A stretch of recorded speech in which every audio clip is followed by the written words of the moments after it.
السلام علیکم. جوړ تکړه تازه خیراتي ده.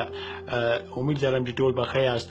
که ښه نه یاست هم زما لپاره دومره کیسه نه لرئ، ځکه چې زه تاسو ته معلومه ده چې زه یو سپی یم او زما چې کوم دننه پیغام دی هغه د ګریټسټ پاکستان آرمي دپاره دی او د پاکستان د خلکو دپاره. د پاکستان دوه کسان چې ډېر مشهوره دي، یو د پاکستان آرمي او بل چې د پاکستان عوام. دې سره هیڅوک هم مقابله نشي کولی. پاکستان یو جوړ ملک دی. د پاکستان څلور صوبې دي، یو بلوچستان، سند او پنجاب او کے پی کے. خو دا درته وایم چې دومره سټرونګ سیټي ده د پاکستان چې زما کونه سیري شوه چې اوسه پورې د کے پی کې یو کس هم ما نه دی اړولی.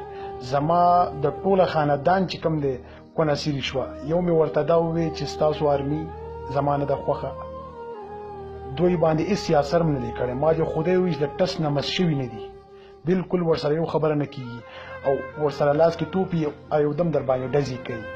نو دا یو خبره درته کومه چې د دې سره څوک مقابله نشي کولی. دا خلک تختوي، د دې کور نه به مې وباسي قسم دی.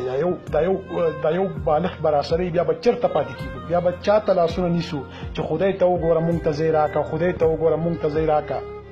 ځکه چې مونږ ملعونان یو، مونږ دومره بې غیرته قوم یو چې په کومه کاسه کې وخورو په هغه کاسه کې بیا توکو. دا مونږ ته پته ده، قسم دی راته پته ده. خو یو خبره بله زه درته کومه، دا پښتو چې ما زده کړې ده، دا پښتو ما ډېر په تکلیف زده کړې ده. دا پښتو ما له اسرائیل را زده کړې ده، هندوانو را زده کړې ده. دا پښتو ژبه چې کومه ده په دې باندې زه چې کوم افغانیان دي او وګوره زما په سینه باندې څه لیکلي دي، هندوستان لیکلی دی. په دې باندې زه پاکستانیان اړوم، خو د پاکستانیان پښتانه چې کوم دي هغه دومره سخت دي. بس څه درته ووایم چې هېڅ نه ورسره کېږي. بیا یو خبره درته کومه تاسو ته چې خدای ته وګورئ، د دې پاکستان نه چې دی ځان لرې کوي، ځکه چې پاکستان یو ډېر سټرونګ ملک دی، پاکستان یو ډېر سټرونګ ریاست دی. زه پاکستان ته څو خبرې کومه چې پاکستان یو کلک ریاست دی. پاکستان ځان ته جوړ شوی ملک دی، چا پلار هم نشي خرابولی، زما په شان د سپي نشي خرابولی. زمونږ په هېواد کې چې څومره سپي غاپې ورته پاکستان ته، د هغوی پلار هم نشي خرابولی. خو زه درته یو مثال لنډ در کومه، هغه دی د هندوستان او د اسرائیل. هندوستان هغه ملک دی چې ټول آرمي چې ده هغه ګی دي. نور تاسو ته خپله پته ده، ځکه چې ماشومان دا ویډیو ګوري، ماشومان او ښځې دا ویډیو ګوري. نور خو ماشاءالله تاسو خپله پښتانه یاست.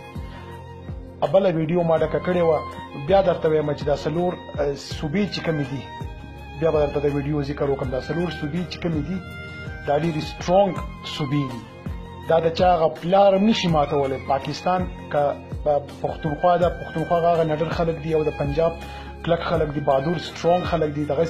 دغه شو سند شو، بلوچستان شو، د چا هغه پلار یې هم نشي ماتولی. او بیا به دا خبره دا وګوره هندوستان ته، هندوستان راشي زمونږ پسې لګیا ماله کله ګوته راکړي او ماله کله پیسې راکړي. دوه ځلې راته ویلي دي چې دا پیسې در کوم، د پاکستان په خلاف سازش شروع کړه. ما ورته څه ویلي دي؟ ما ورته ویلي دي چې د هغې سره ستا هغه پلار خو څه زمونږ د ټولو پلار یې نشي معلومولی. پاکستان ماشاءالله دا څلور صوبې چې دي دا دومره سټرونګ صوبې دي چې زما خو خپله دا درته وایم چې کونه سیري شوه، زما د ټوله خاندان کونه سیري شوه چې د پاکستان یو کس زه نشم اړولی. د پاکستان هیڅ چا سره زه یو خبره نشم کولی. دومره ایجوکیټډ خلک دي.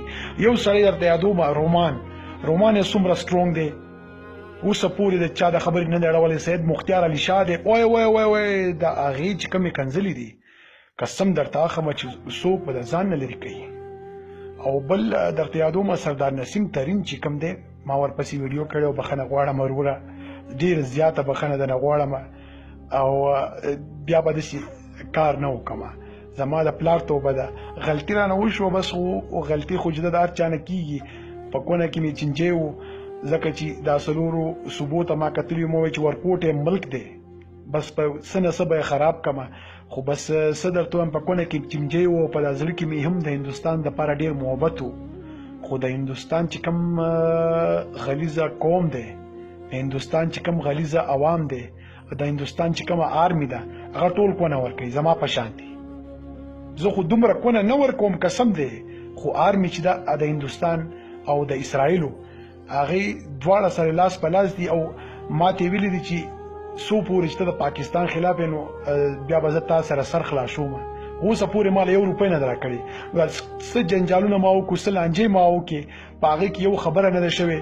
نو زه دا یو خبره درته کوم چې خدای ته وګورئ، افغانیانو دا چې څه الله دله درکړي دي په دې باندې شکر وباسئ.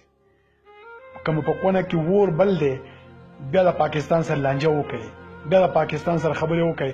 دا یو خبره درته کوم، ما د چا نه اورېدلې دي چې په پاکستان کې به افغانیان نه پرېږدي. اوس به تاسو چېرته ځئ، کوم ځای ته به ځئ، چېرته به کونه ورکوئ بې غیرتانو لکه تاسو چې یاست. اوسه پورې مې یو ځای داسې نه دی پرېښی چې هلته تاسو مرداري نه وي کړې. اوسه پورې مې یو ځای هم داسې نه دی پرېښی چې هلته مونږ او تاسو کونه نه یې ورکړې. خو ټول افغاني درته نه یادوم، په ټول افغانۍ کې ډېر ښه خلک شته چې پاکستان سره ډېره زیاته مینه لري. د هغې دپاره پکار دی چې مونږ او تاسو یو میشن جوړ کړو چې هغه ټول افغانیان چې کوم دي د پاکستان خلاف شي. لکه په KPK کې چې کوم افغانیان پښتانه پراته دي، او لکه په کویټه بلوچستان کې چې کوم افغانیان پښتانه پراته دي، پکار دا دی چې مونږ له ټولو سره سازش وکړو او ټول افغانیان او پښتانه چې راواړو دا به ډېر ښه وي. یو لکه پنجاب مونږ نشو ماتولی، هغه چې دی ډېر تعلیم یافته دي، او د KPK خلک خو ماشاءالله هېڅ نشم ویلی چې دومره تعلیم یافته خلک ما په ټول ژوند نه لیدلي. ما ته وګورئ دلته په جرمني کې کونه ورکوم، یوروپ کې، خو اوسه پورې چا ما سره دومره ډېر زیات بیس نه دی کړی لکه پاکستانیان چې راسره کوي. مونږ ورته کنځلې ورته کوو او هغه راسره په مینه محبت خبرې کوي. دومره ښایسته زړونه الله تعالی ورکړي دي پاکستانیانو ته. خو بیا هم زمونږ په کونه کې چینجي دي. دا زما لاسونه تاسو وینئ داسې چینجي پکې راشي نو بیا یو بل سره خوړک کوي. نو ځکه زمونږ چې دی هغه نمکارامي شروع. نمکارامي خو د هر چا د وس کار نه دی. نمکارامي خو زما په شانتي کټي چې کوم افغانیان دي هغه کولی شي. دا زما ویښته وګوره، دا کټي ویښته 15 ځلې مې ډرای کړي دي خو بیا هم نه راځي، ځکه چې زه نمک آرامه یم. ما آرام ډېر زیات خوړلی دي. زما په شانتې نمک آرام ما اوسه پورې په تاریخ کې نه دی لیدلی. مړه نور خو درته څه ووایم چې خبرې ډېرې زیاتې دي. ما چې کوم غول خوړلي وو په پاکستان پسې، ما چې کومې غلطې خبرې کړي وو په پاکستان پسې، د پاکستان په فوج پسې ما کونه ورکړې ده. زه یو بې غیرته انسان یم. دومره کونه چې ما ورکړې ده زما خیال دی په تاریخ کې به چا نه ورکړې. پاک فوج زنده‌باد او پاک آرمی زنده‌باد، پاکستان عوام زنده‌باد.